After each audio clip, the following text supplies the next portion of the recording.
जय हिंद विद्यार्थियों, क्या हाल चाल? सब बढ़िया। चलते हैं आज की बेहतरीन सी क्लास की ओर, क्योंकि आज की क्लास सच में जानदार शानदार होने का कार्य करेगी। क्योंकि मैंने पिछली क्लास में आपको महत्वपूर्ण तरीके से आपको बता दें शोषण के विरुद्ध अधिनियम तथा संस्कृति के बारे में महत्वपूर्ण तरीके से जानकारी देने का कार्य किया था, जो कि आपके एग्जाम के लिए तथा आपके जीवन के लिए अति महत्वपूर्ण होने का कार्य करता है। आज की वीडियो में विशेष रूप से आज हम जानने का कार्य करेंगे अनुच्छेद नंबर 32 आर्टिकल नंबर 32 के बारे में, और आर्टिकल नंबर 32 किस प्रकार से बटा हुआ है, सभी चीज़ों के बारे में विशेष रूप से हम जानने का कार्य करेंगे। कल अपना आपको बता दें कि कल अपना मूल अधिकार समाप्त हो जाएगा। थोड़ा सा भी मूल अधिकार और है, मैं बता रहा हूँ, सारी चीज़ें आपको डिटेल में दी जा रही हैं, किसी भी तरीके का कट नहीं किया जा रहा है किसी भी कंटेंट में। आप कंटेंट की दृष्टि से अगर मैं देखूं तो ठीक है। तो आप इस बात को याद रखिएगा, यदि आप अपने जीवन में उपलब्धता प्राप्त करना चाहते हैं, अपने जीवन में आगे बढ़ना चाहते हैं, तो इसके लिए आपको पता एक बात का याद रखना पड़ेगा कि आपको डेली रिवीजन तथा वीकली रिवीजन बेसिस करके फोकस करना पड़ेगा। यदि आप डेली रिवीजन तथा वीकली रिवीजन में फोकस करते हैं तो कहीं ना कहीं आप उन विद्यार्थियों से आगे बढ़ने का कार्य करते हैं जो इस फील्ड में दौड़ने का कार्य करते हैं। विद्यार्थियों, मैं आपको बता दूं, फ्यूचर एकेडमी XYZ एक ऐसी संस्था है, एक ऐसा प्लेटफॉर्म है जो आपको पूरा फ्री कंटेंट, वो भी पूरा फाउंडेशन बैच भैया जी, पूरा फाउंडेशन बैच फ्री में देने का कार्य कर रहा है। और इतना बेहतरीन तरीके से इसमें चीज़ें चल रही हैं ना, इतनी बेहतरीन तरीके से चीज़ें चल रही हैं ना, आप सोच भी नहीं सकते इस बात को। मैं बता दूंगा आपको कि आज की क्लास बहुत महत्वपूर्ण होने वाली है और सारी चीज़ें आपको फ्री में दी जा रही हैं। भैया जी आप बताइए, कोई नहीं देता आजकल फ्री में, तो फ्री में तो आजकल कुछ भी ना मिलता। लेकिन फ्यूचर एकेडमी XYZ एक ऐसा माध्यम है जो पूरा फाउंडेशन बैच, पूरा का पूरा फाउंडेशन बैच आपको फ्री देने का कार्य कर रहा है, जो कहीं ना कहीं बहुत बेहतरीन सी बात है। और उसके बदले में आपसे मैं अपेक्षा रखता हूँ लाइक शेयर और सब्सक्राइब की। और भैया जी मैं बता दूँ, उसका भी कोई पैसा नहीं लगता है, आप लोग अपनी मर्जी से कर सकते हैं, अपना प्यार हम तक पहुँचा सकते हैं। चलते हैं आज की क्लास की ओर। आज की क्लास किस प्रकार की रहेगी, सभी चीज़ों के बारे में वार्ता करने का मैं कार्य करूँगा। अगर हम बात करें संवैधानिक उपचारों का अधिकार, अगर हम बात करें संवैधानिक उपचारों का अधिकार, एग्जामिनर एक बार ऐसा पूछा उसने कि बताइए संवैधानिक उपचारों का अधिकार किस आर्टिकल में है। तो याद रखिएगा, संवैधानिक औपचारिक अगर अधिकार पूछे, संवैधानिक औपचारिक का अधिकार पूछे, तो आर्टिकल नंबर 32 के बारे में यहाँ पर बात करने का वह कार्य कर रहा है। आर्टिकल नंबर 32 की अगर हम बात करते हैं, आर्टिकल नंबर 32 में बात करें हम संवैधानिक उपचारों का अधिकार। आर्टिकल नंबर 32 में संविधानों का उपचार क्या है, संवैधानिक उपचारों का अधिकार, आर्टिकल नंबर 32। बात करें विशेष रूप से आर्टिकल नंबर 32 की, तो संवैधानिक औपचार का अधिकार, आर्टिकल नंबर 32 को मूल अधिकार, क्या मूल अधिकार को मूल अधिकार बनाने वाला, मूल अधिकार को मूल अधिकार बनाने वाला मूल अधिकार है। कहना सर मूल अधिकार कहा जाता है, कहना सर कछु तो हमें पल्ले ही ना पड़ा है, कछु पल्ले नहीं पड़ा है ना भैया जी। अगर आपको कुछ चीज़ समझ में नहीं आई है तो हम बैठे हैं यहाँ पर, मैंने आपको बताया कि ये प्लेटफॉर्म जो है ना, आपको अपनी भाषा में सारी चीज़ें बताने का कार्य करता है, जो कि बहुत महत्वपूर्ण होती हैं। सिंपल सी भाषा जो आप लोग जनरल लैंग्वेज में यूज़ करते हैं ना, दैनिक जीवन में यूज़ करते हैं, वही भाषा के रूप में आपको समझाता हूँ। समझिए, जैसे कि आपने देखा होगा, जब जब आपको बता दें पुलिस की ट्रेनिंग पूरी हो जाती है, जब आप ज्वाइनिंग मतलब किसी ज्वाइन के लिए, मतलब किसी थाने में इंचार्ज वगैरह के लिए पोस्ट पर जाते हैं, तो उससे पहले आपको प्रतिज्ञा दिलाई जाती है, क्या कि भैया मैं अपने बड़े अधिकारियों का सम्मान वगैरह पूरा करूँगा, इस प्रकार मान सम्मान करूँगा और उनके ऑर्डर का पूर्णतः पालन करूँगा, इस प्रकार का क्या दिया जाता है, क्या ना सर, इस प्रकार की प्रतिज्ञा दी जाती है। तो जो संविधान में लिखा है, मूल अधिकार में लिखा है, वो ये लिखा है कि मूल अधिकार कहा जाएगा, यानी अब ये क्या है, अब यहाँ से यहाँ पर, यहाँ से ये चीज़ हो जाएगी लॉन्च, अब यहाँ से मान्य हो जाएगी, अब इसमें कोई भी बदलाव नहीं किया जाएगा। यहाँ पर यही लिखा है, यहाँ पर लिखा है मूल अधिकार को मूल अधिकार बनाने वाला, मूल अधिकार को मूल अधिकार बनाने वाला, यानी आज से इस चीज़ को लॉन्च करते हैं। जैसे हमने किसी टीचर को लॉन्च किया, तो लॉन्च करने के बाद आज से इनकी क्लास रेगुलर रहेंगी, तो इस प्रकार की उन्होंने वार्ता की है आर्टिकल नंबर 32 में। वो कह रहे हैं मूल अधिकार को मूल अधिकार बनाने वाला मूल अधिकार कहा जाता है, मूल अधिकार को मूल अधिकार बनाने वाला, मूल अधिकार को मूल अधिकार बनाने वाला मूल अधिकार कहलाता कहा जाता है। क्योंकि इसके द्वारा अगर हम बात करें तो इसके द्वारा व्यक्ति हनन के मामले पर सीधा सुप्रीम कोर्ट जा सकता है। अगर अगर मैं बता दूं मूल अधिकार में, जो मैंने पूरा आपको बताया भाग नंबर 3 की बात की, मूल अधिकार को पढ़ाया, अगर इसमें से अगर किसी भी आर्टिकल में 12 से लेके 35 तक के आर्टिकल, 32 तक के, सॉरी 12 से लेके 32 तक के आर्टिकल की अगर मैं बात करूं विशेष रूप से, तो याद रखिएगा इस बात का याद रखिएगा, इनमें से अगर किसी भी आर्टिकल का अगर आपके पास फॉलो नहीं हो रहा है, आपको मूल अधिकार है उस चीज़ का, और आप उस सभी चीज़ों को पालन कर रहे हैं आप, ठीक है, और आपकी कोई गलती नहीं है और मूल अधिकार होता है आपका, ठीक है ना, क्या होता है, मूल अधिकार अगर होता है आपका, समझिएगा एक सेकंड,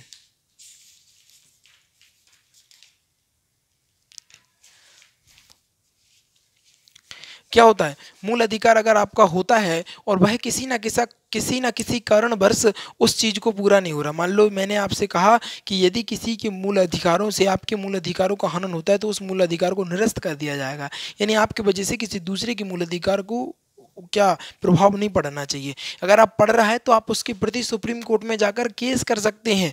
मैं आपको बता दें धार्मिक स्वतंत्रता जो भी मैं पढ़ा चुका हूँ। इसके अलावा आर्टिकल नंबर 24 में मैंने एक विशेष रूप से बताया था, आर्टिकल नंबर 24 में मैंने बताया था कि 14 वर्ष से कम बच्चों से आप खतरनाक काम को नहीं करा सकते हैं। यदि कोई व्यक्ति ऐसा कराता है तो उस को पर सुप्रीम कोर्ट द्वारा केस दायर किया जा सकता है, उस पर केस लगाया जा सकता है।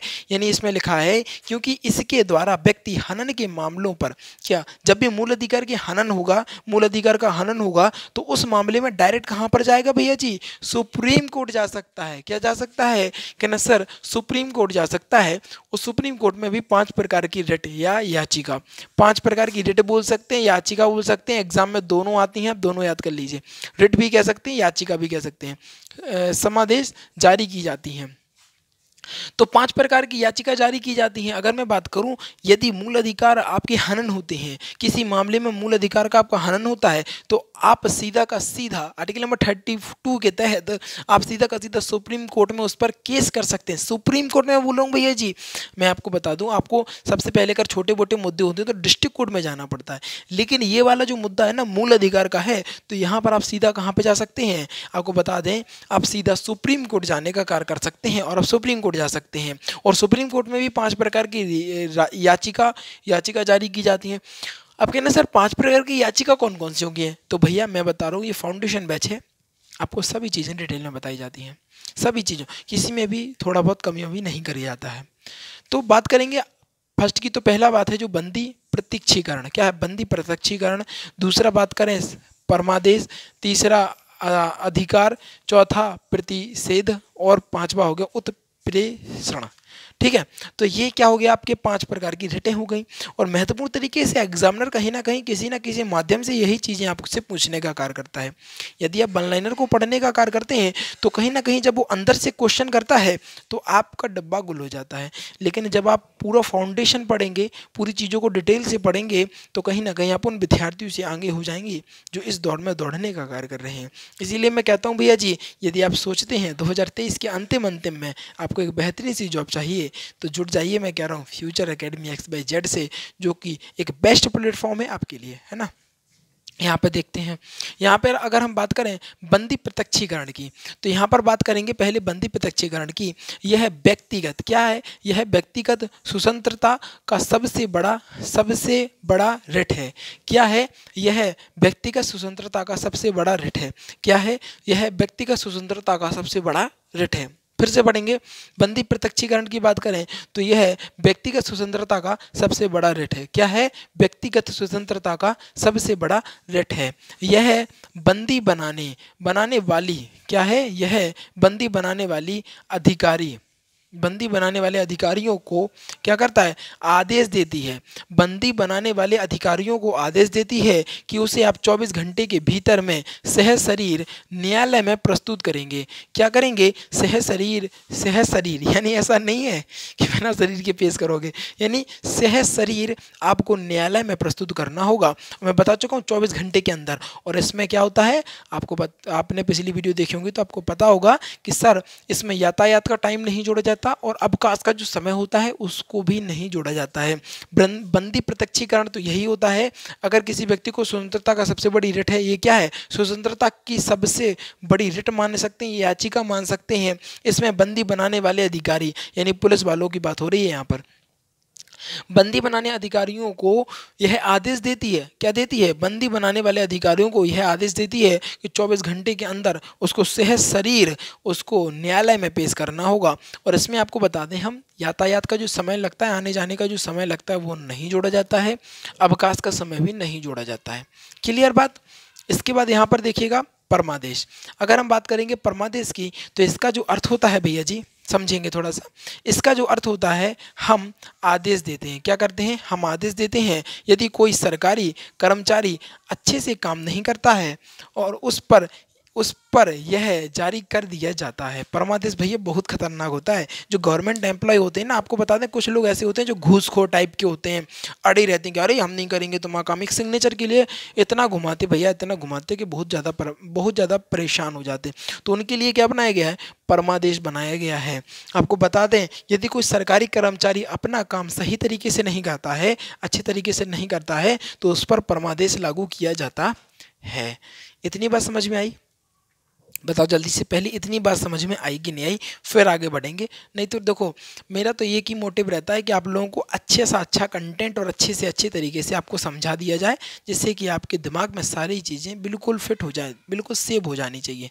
यही मेरा विचार रहता है और कुछ नहीं। ठीक है, तो पहले बताओ जल्दी से, इतनी चीज़ समझ में आई कि नहीं आई, जल्दी बताओ भैया जी। अब यहाँ पर देखो, अगर हम बात करें अधिकार की, तो या इसमें क्या होता है, जब कोई व्यक्ति ऐसा कार्य करे, जब कोई व्यक्ति ऐसा कार्य करे, ऐसे कार्य को करने लगे, जब कोई व्यक्ति ऐसे कार्य को करने लगे जिसके लिए वह अधिकृत नहीं है, क्या है, जिसके लिए वह अधिकृत नहीं है, तो उसे रोकने के लिए अधिकार पक्ष आता है। क्या अधिकार आता है, क्या आता है, अधिकार प्रतीक्षा आता है। तो ये समझिएगा, आप समझिए क्या होता है ये। अगर कोई व्यक्ति पर ऐसा कार्य करे जो जिसके लिए वह अधिकृत नहीं है, जैसे कि मैं बात करूं, अगर कोई पुलिस वाला है, एसआई है, वो डीएम का कार्य करने लगे, डीएम की मतलब कहे कि नहीं हम अपने आप को डीएम, अरे हम बोले आम आदमी की बोले, आम आदमी क्या करे, और आम आदमी रह के भैया कोई कांस्टेबल है, कांस्टेबल एसआई का काम करने लगे, तो ये नहीं कर सकता है। मैं बता दूं भैया जी, इसके लिए वह अधिकृत नहीं है, और उसे रोकने के लिए क्या, किसी काम को ज़बरदस्ती कर रहा है या ऐसा है जो रूल के खिलाफ है, सीधी सीधी बात समझो, रूल के रेगुलेशन के खिलाफ है, उसको कोई काम ऐसा कर रहा है, तो उस पर कौन सा, आपको बता दें, अधिकार परीक्षा का होता है, लागू हो जाता है उस पर। यहाँ पर देखिए बेहतरीन तरीके से लिखा है आर्टिकल नंबर 352 में, राष्ट्रीय आपातकाल। आर्टिकल नंबर 300 बहुत इंपॉर्टेंट है भैया जी, इसको लिख लीजिएगा, क्या वेरी वेरी इंपॉर्टेंट लिख लीजिएगा, इस पर बिल्कुल संकोच ना करेंगे और इसको वेरी वेरी इंपॉर्टेंट लिखने का कार्य करेंगे, समझे। अगर हम बात करें आर्टिकल नंबर अनुच्छेद नंबर 352 की, तो इसमें राष्ट्रीय आपातकाल की बात की गई है। जब हम 352 पे आएंगे तो इसको डिटेल से समझाने का कार्य करेंगे। फिलहाल यहाँ पर चीज़ थोड़ी सी आ गई है तो मैं आपको बताने का कार्य करूँगा, जो कि बहुत महत्वपूर्ण है, समझे थोड़ा सा। अगर हम बात करें आर्टिकल नंबर 352 की, तो राष्ट्रीय आपात की बात करें तो राष्ट्रीय आपातकाल के दौरान केवल 20 और 21 ही एक ऐसा अनुच्छेद रहता है जिससे आप वंचित नहीं हो सकते हैं। क्या है, 20 और 21 से आप वंचित नहीं हो सकते। आर्टिकल नंबर 20 और 21 से आप कभी भी वंचित आपको नहीं किया जा सकता है। कितनी महत्वपूर्ण बात है भैया जी।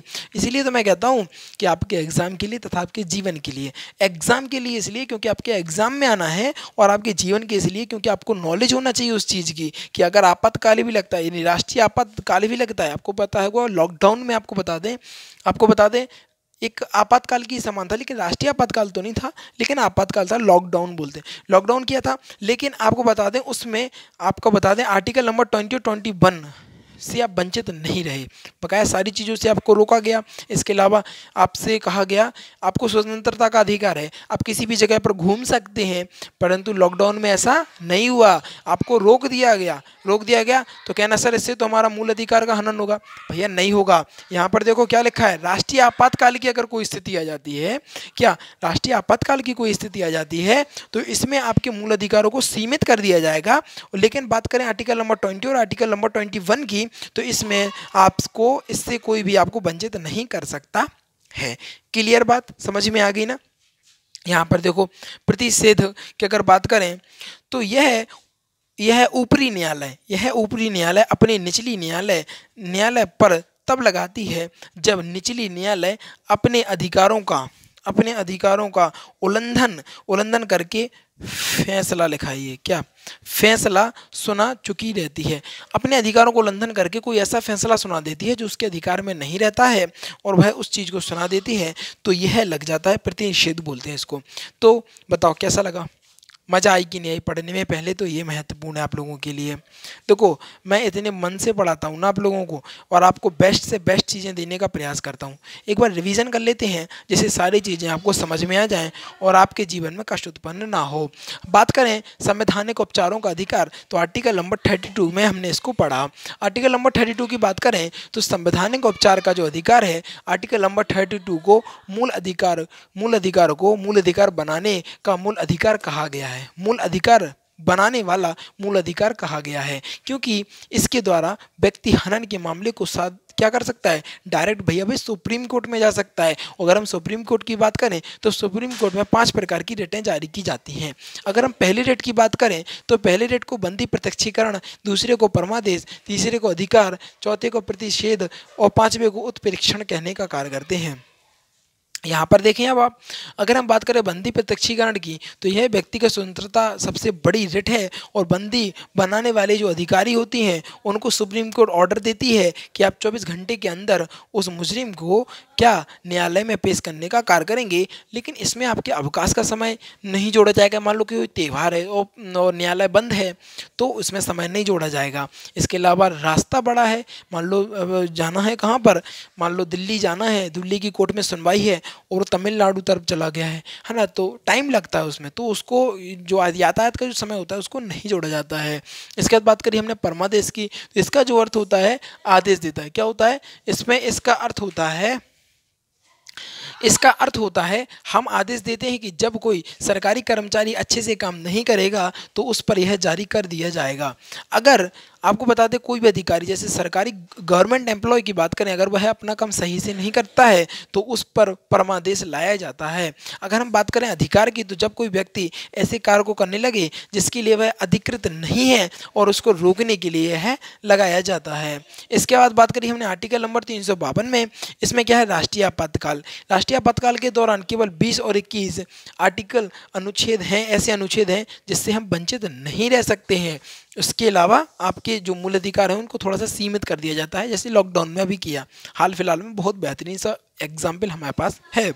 इसके बाद प्रतिषेध की बात करें तो यह ऊपरी न्यायालय अपने निचले न्यायालय पर तब लगाती है जब निचले न्यायालय अपने अधिकारों का उल्लंघन करके फैसला सुना देती है तो उस पर लगा दिया जाता है। बताइए आज की क्लास शानदार थी ना।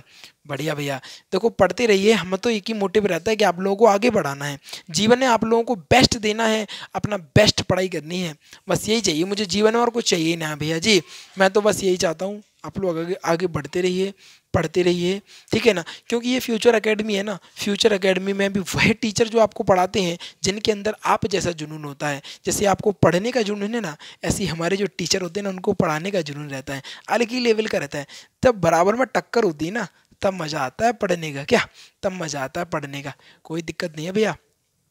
अब ध्यान रखिएगा, पूरा सारी चीज़ें फ्री दे रहे हैं, कोई दिक्कत नहीं है, बस गुरु दक्षिणा के तौर पर लाइक शेयर और सब्सक्राइब तो बनता है, और उसका भी आपको कोई पैसा नहीं देना है, उसको तो आप फ्री में कर सकते हैं, ठीक है। लाल कलर का लिखा है ना सब्सक्राइब, जल्दी से जाके दबा दो बिल्कुल, है ना।